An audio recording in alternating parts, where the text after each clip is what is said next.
YouTube is real. Google AdSense is real. Ngayong araw, samahan nyo ako, pupunta tayo sa maraming bagay. Umpisa natin dun sa ating Toyota Corolla. At camera na to, tara. Oy, bossing! Ayun si Tao, nandun si Tao, pupunta ako lang siya. Ayun siya, nakamotor. Pupunta ako sa kanya. Yo, bossing ko. Kami titira na pala dito sa katabi. Tapos kami, aalis na kami dito. Bakit ang ganda pa naman. Papakita ko sa inyo yung spot, sobrang ganda. Yung spot ko dito. Diba? Tabing kalsada lang. Kaso unfortunately, alis na tayo dito. 2 buwan pa lang dito, alis na tayo dito. For some reason. Wala na boss, camera na to. YouTube is real na this. Wala na pre, puta na camera na yung hawak ko. YouTube is real na. Wide naman tong lens ko, di ko lang alam. Di ko nakikita kasi Sony yung camera. So hindi siya flip screen, di ko nakikita kung nakazoom ba sa mukha ko to. Mamaya ko pa makikita sa editing kung nakazoom ba sa pagmumukha ko to. Tara, punta muna tayo kay Tao. Punta muna tayo sa Corolla, tingnan natin yung Corolla. May dala tayong maliit na pyesa at saka magbabawas tayo ng mga bayarin doon para hindi na iipon. Let's go. Ito na, lapit na si Tao. Kaya Tao. Babalagbag muna tayo dito. Op. Hazard na lang. Good morning. Camera na tong hawak ko. Hindi na cellphone to. Hindi na biro-biroan to.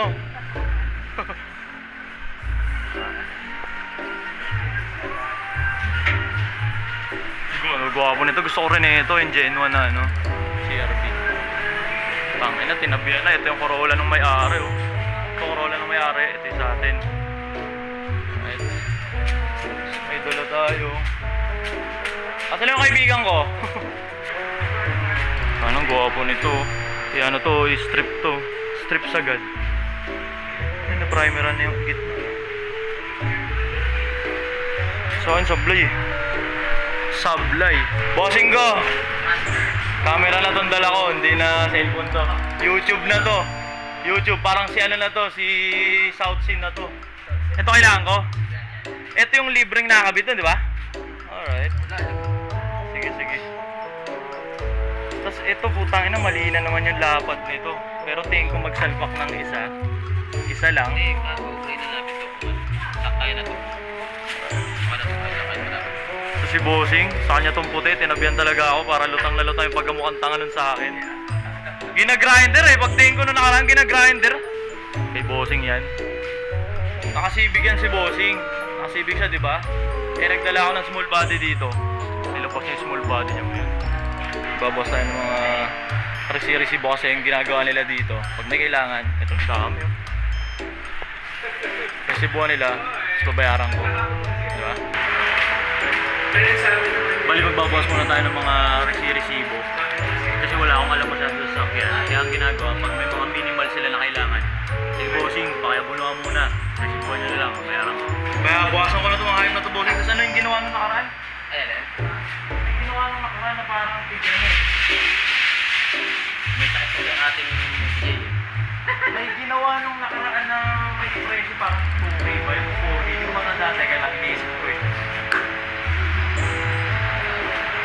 Ito. Ito pala. Pero, 2.5 ang nangyari. Hindi pwedeng i-kabila eh.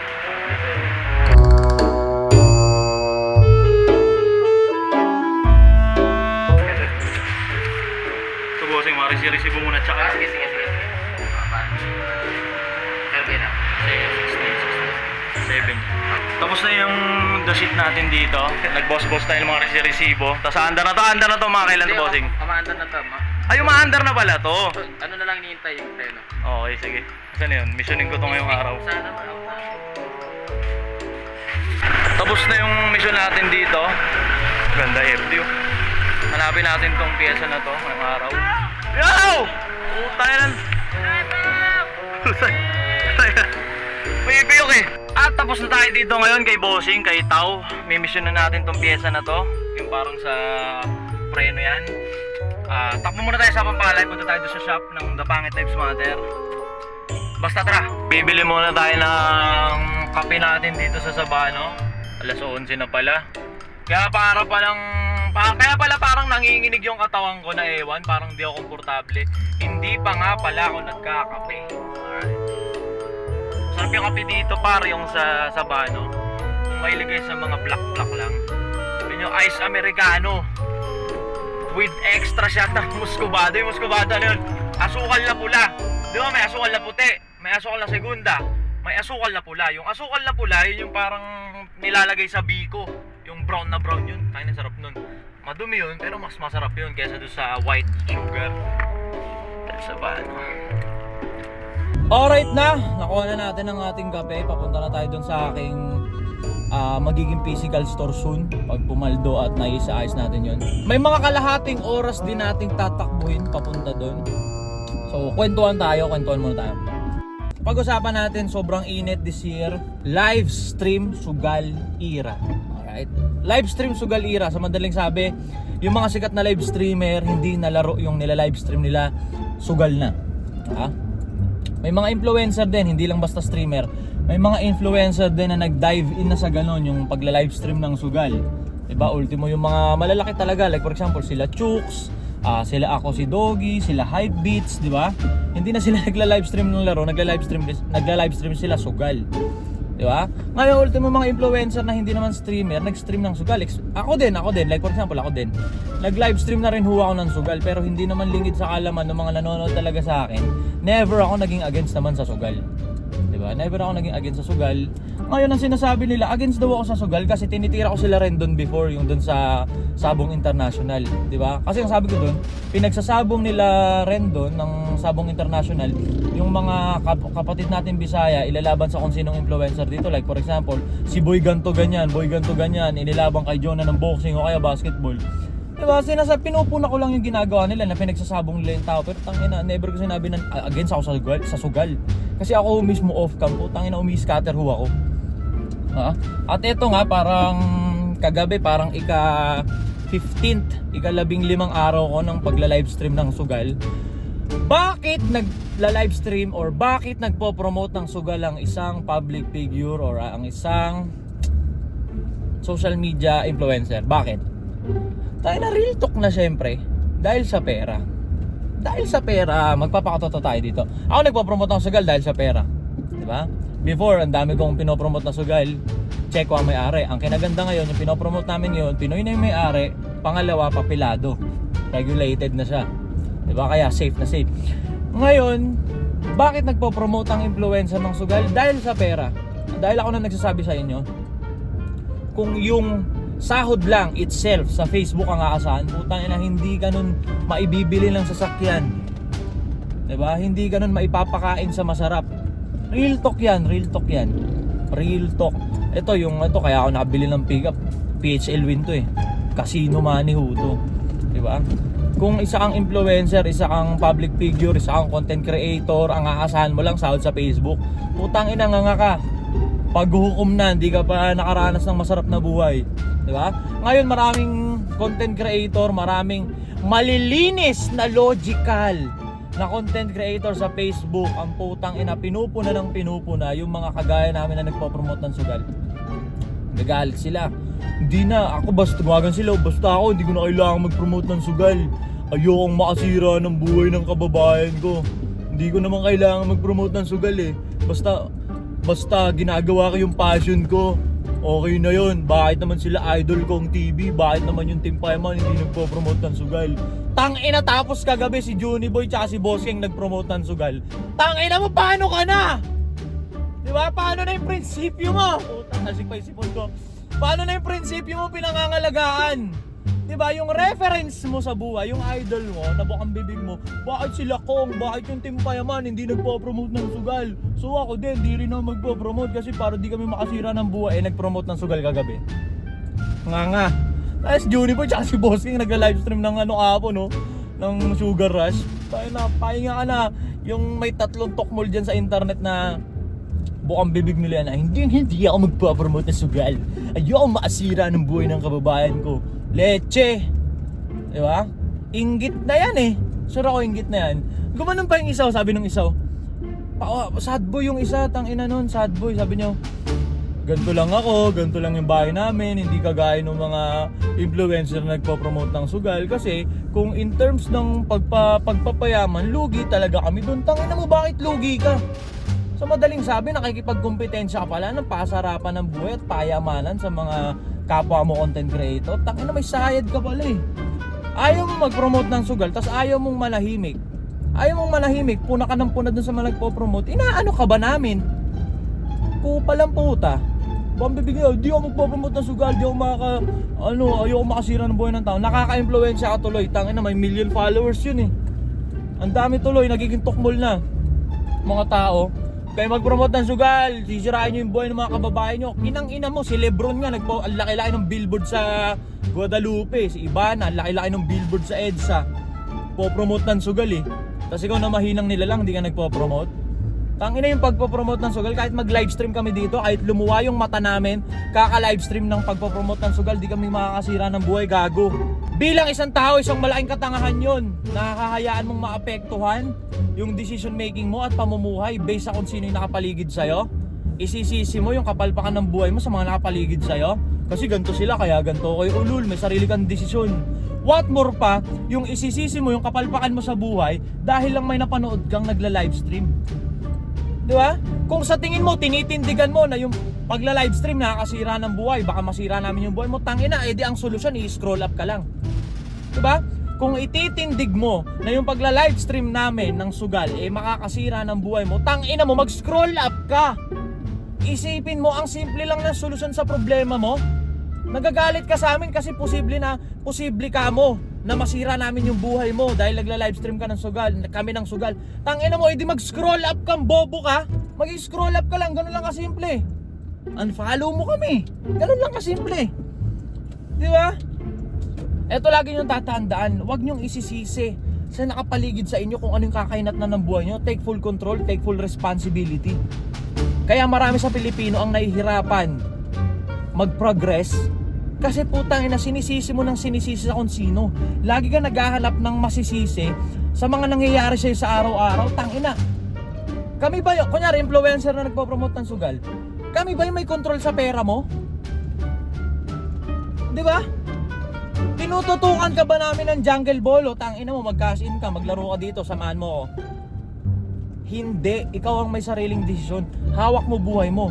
So para isisi mo sa mga napapanood mo yung mangyayari sa buhay mo, tanga ka nun. Di ba? Huwag nating hayaan tanga tayo. Huwag nating hayaan tanga tayo. Di ba? Balik tayo sa usapin kung bakit nagpo-promote ng sugal. Para sa pera. Para ho sa pera at lingid do sa kaalaman nyo, mag-aapat na buwan na hong hindi pumapasok yung sahod sa Facebook. Di ba? Marami sa amin sa Facebook na naka-base na content creator, umaasa kami at ang primary source namin ay yung sahod namin sa Facebook. Mag-aapat na buwan nang hindi pumapasok. Sa madaling sabi, lahat ng uploads na nangyayari po, passion na lang yan. Kaya nandito na rin ako sa YouTube eh. Kaya nandito na ako sa YouTube kasi tingnan mo, nagkaroon na ng delay ng sahod sa FB, ganto ganyan. Sa madaling sabi, hindi siya ganun ka well established kasi nagkaka-delay ng 4 na buwan. Kaya dito na ako sa YouTube, susubukan nating i-penetrate tong YouTube. Mga 1 million subscribers this year. Tingnan natin. Anyway, usapang sugal, livestream sugal. Tangin na. Hindi nyo pwedeng isisi sa mga nagla-livestream ng sugal yung kakahinat na ng buhay nyo. Tangin na, wala pang internet may sugal na. Panahon pa lang ng mga Espanyol may sugal na. Tangin na, may mga influencer na ba nun? Wala. Nahinto ba yung pagsusugal? Nawala ba yung idea ng sugal? Hindi. Tangina mo, sa madaling sabi, hindi namin kasalanan kung bakit may sugal. Para sa akin pa nga, kabobohang tumanggi kay bilang isang public figure na may ganitong kagdaming follower o perang ka ng ganito kalaki, tapos tatanggihan mo kasi tokbol ka. Ang bobo mo nun. Tapos tinanggihan mo ka mo. Tinanggihan mo. Tapos yung mga tumanggap at hindi tumanggi, tutulig sa imo. Tangina, may sayad ka ata eh. May sayad ka ba? Di ba? Ang daming tukmol na vlogger sa Facebook. Ako, inoferan ako ng ganito, tinanggihan ko, ulul. Ahente yung nag-offer sa'yo, sinisilaw ka lang. Tinanggihan ko 100,000, tinanggihan ko 500,000. Asan? I-close deal mo muna. Ahente yung kausap mo, tanga. I-close deal mo muna, oh. Pakita mo sa amin. Masyado kang masyado kang righteous eh. Puta ka eh. Masyado kang feeling righteous sa buhay mo. Tinanggihan ko 500k, promote ng sugal. Tinanggihan ko 100k. Saan? Chat lang? Close deal mo muna. Di ba? Kasi ako, tangya parang 2 years na ako sa casino environment sa internet. At ako na nagsasabi yung mga gano'n na bukang bibig nila na tinanggihan nila based dun sa community meron sila. Hindi sila offera ng ganong kalaki ng checkwa. Kalokohan yan. Ngayon kaya tingnan nyo, kami mga content creator, nag-livestream kami ng nag-livestream, di ba?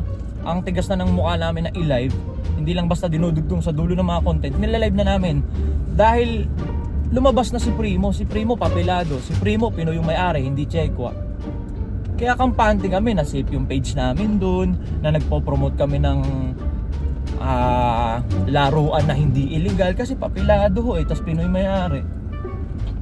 Dun sa mga righteous, dun sa mga malilinis yung konsensya na content creator na bukang bibig na ayoko mag-promote na sugal kasi ayoko makasira ng buhay. Tinanggihan ko nga yung 500k na offer, tinanggihan ko nga yung 100k na offer. Ulul, tanggapin mo muna. Diba? Puro ka ganyan eh. Tanggapin mo muna, tapos pag natanggap mo na, nasa ng pera dahil ayaw mo talaga mag-promote, tsaka mo ibalik. Balik mo sa kanila. Tatanggapin naman nila yun eh. Diba? Tignan lang natin talaga kasi bukang bibig mo, tinanggihan ko, daan-daan libo, ulul. Kalokohan mo. Iyayabang mo sa amin dito yan.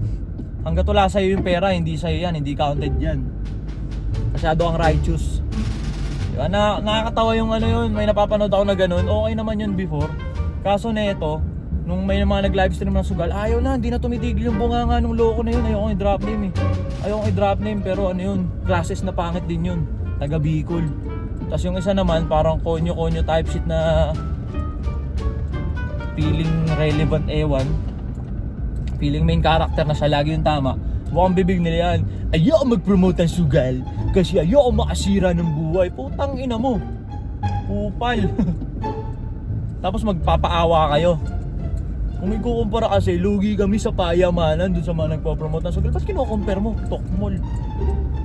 Comedy ang puta. Hindi ka tatanggap ng sugal. Tapos yung mga tumanggap na hindi ka naman inaano, puta, tinetaligsa man, tinutuligsa. Kupal ka ba, boss? Kupal ka ata eh. Kupal. Ang ina nito. Huwag ganun. Pwede kang maging content creator, di ka nagpo-promote ng sugal, mabuhay ka ng matiwasay dyan. Oh. Hayaan mo rin mabuhay ng matiwasay kaming mga nagpo-promote. Hindi kami sisira ng buhay. Gago ka ba? Anong sisira ng buhay pinagsasabi mo? Sisira ng buhay, puta. Tanga ka? Ha? Nakakasira daw ng buhay yung tangina. Sige nga, ito lang yung solusyon dun. Ito yung solusyon dun sa bukang bibig mo na problema. Kung tinitindigan mo na yung pagla-livestream ng sugal ng mga influencer kakasira ng buhay ng makakapanood, tangina, ang simple lang solusyon, magi-scroll up lang sila. Di ba? O sa mga nanonood dyan, ayaw yung masira buhay nyo. Pag nakita nyo kami na nagla-livestream ng sugal, putang ina, scroll up lang. Problem solved. O dun sa mga content creator naman na di matahimik dyan na tangina nyo, huwag kayong mag-promote, tangina mo, wala kang pake. Ayaw mag-promote, diwag. Hayaan mo kami. Tangina, bukang bibig eh, ayaw makasira ng buhay. Marangal yung pera ko. Kinang ina mo, leche. Hindi ka tatanggap, tas yung mga tumanggap, putang ina, ayaw mo patahimikan, ang ingay-ingay mo. Tsaka sobrang kupal mo, imagine, content creator ka na bukang bibig mo hindi ka nagpo-promote ng sugal, pero ayaw mong tumahimik, bukang bibig mo na hindi ka nagpo-promote ng sugal.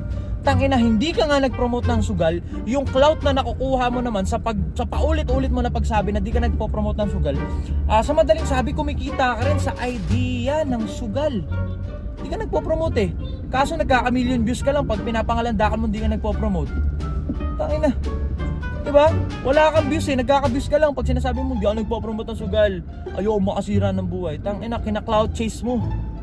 Kina-cloud chase mo yung idea ng sugal pa rin. Hindi kupal ka, di ka nga nag-promote. Tangina mo, nagpapa-engagement ka naman by using idea ng sugal. Kupal! Tangina, ang ganda, grabe oh. Tapos na yung pala oh. Yung City Hall, yung City Hall ng bayan namin, tangina, balagbag.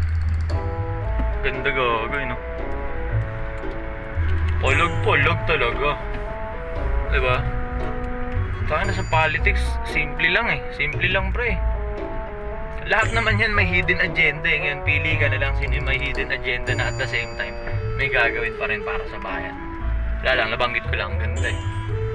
Ganda, small body ni Totoy yung. Malapit na tayo sa area eh. Gagawa tayo ng video pala. Alright, explain ko dun kung anong video.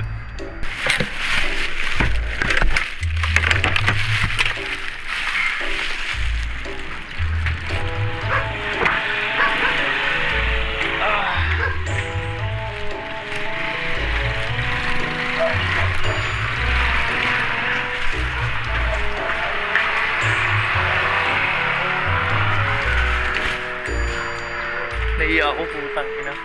Babalik tuloy ako. Nakapabaan ako na sasakyan eh. May mga dumaan nakatingin. Nang ina, naiiyak pa ako. Vlogger. Balik ako dito. At andito na ako ngayon sa magiging supposedly physical store natin. Pag pumaldo-paldo pa yung brand, gagawin natin tong physical store. Nahiya eh. Simple lang, bawal makasimple lang, simple. Tsaka guwaping yung bantay dito, hindi ko classes. May tsura din talaga. Kamusta ang buhay-buhay? Guwaping suwi, no?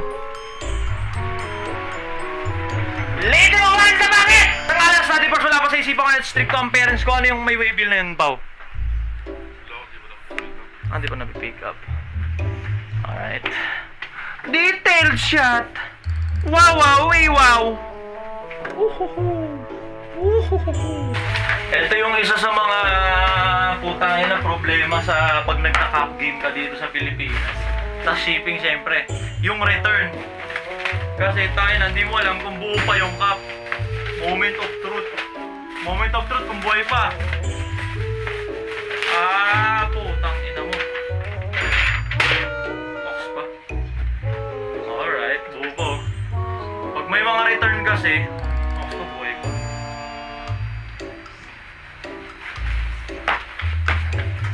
Tapos na tayong mag-video para pang-upload sa ating TikTok. Sa mga bumili na sa TikTok, solid yan, promise, alam niyo yan. Sa mga di pa nakakabili, huwag kami pahuli. Naka-clearance sale yung mga t-shirt. Bakit naka-clearance sale? Mga nag-comment to, 999 yan nung nilabas, bakit 570 na lang ngayon? Pakonsuelo ho yun sa mga litimong classes na pangit na medyo tight yung budget. Nilabas ko yan last year, parang 1,000 pieces ng damit yan.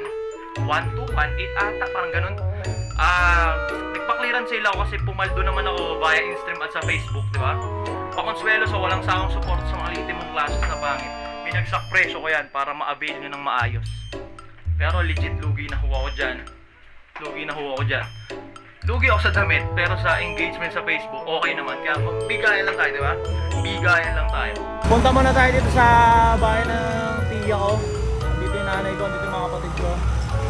Nagpalomi yung mapapangasawa nung pinsan ko.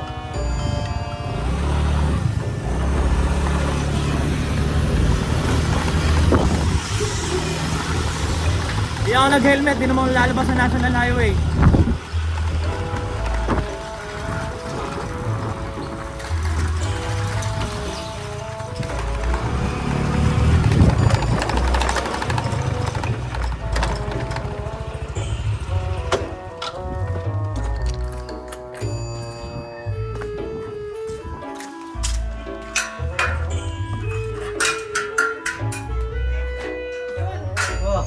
Wow!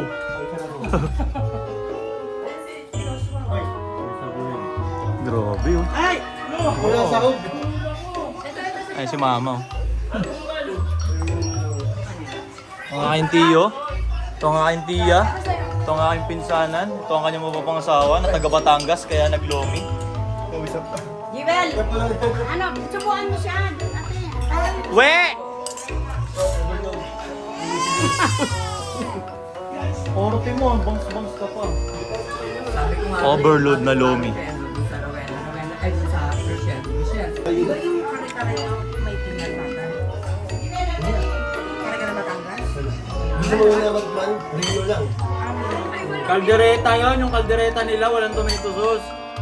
Yung kare-kare, masasabi mo kare-kare. Ay, masarap naman yung sibuyas din. Rock.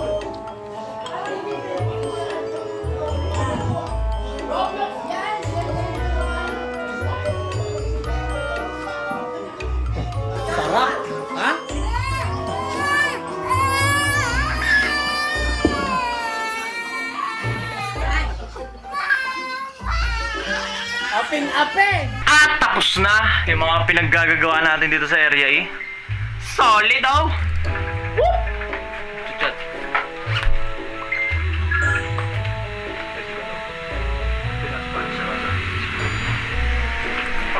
Ano? Togisin si Victor Salarsa.